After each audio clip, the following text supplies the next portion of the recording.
Non-frost refrigerator. This is a refrigerator in which a secondary or indirect expansion system is adopted to produce cooling.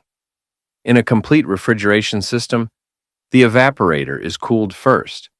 Then, with the help of a fan, the cooled air is spread into the cabinet of the unit. Due to this, the things kept in the cabinet become cold. In this refrigerator, moisture is not present in the air of the cabinet, so ice does not freeze on the pots, but water freezes in the pots. Due to the absence of moisture in the cabinet, it is called a non-frost, or frost-free refrigerator. In this refrigerator, a fan is installed behind the evaporator, which provides cool air to the cabinet. In this way, things are cooled indirectly. In this refrigerator, the temperature of the evaporator remains below 0 degrees centigrade, and the moisture present in the air slowly starts freezing on it. In this way, ice freezes on the evaporator, which is called frost. If this frost is not melted, the fins of the evaporator get blocked, and the air of the fan does not reach the cabinet. Due to the frost, there is a risk of damage to the system. To melt the frost freezing on this evaporator, it is melted at intervals through an automatic system.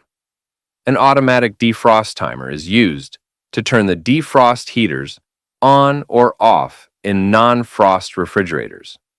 Suppose an 8-hour duration electric timer is used. This defrost timer provides electric supply to the defrost heater for 20 minutes. After this, it runs the compressor for 7 hours and 40 minutes. A bimetal thermostat and a bimetal fuse are also installed in series with the defrost heater. When the defrost heater is turned on, the frost frozen on the evaporator melts.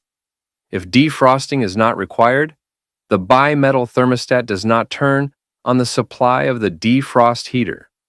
The bimetal thermostat turns on the defrost heater, and if the temperature of the evaporator increases too much in the refrigerator, there is a risk of damage. In case of not being used, the bimetal fuse senses the heat and turns off the heater. A thermostat switch is installed to control the temperature. A thermostat switch is installed in one part of the food to control the air entering the cabinet. This thermostat switch has no connection with the electric supply.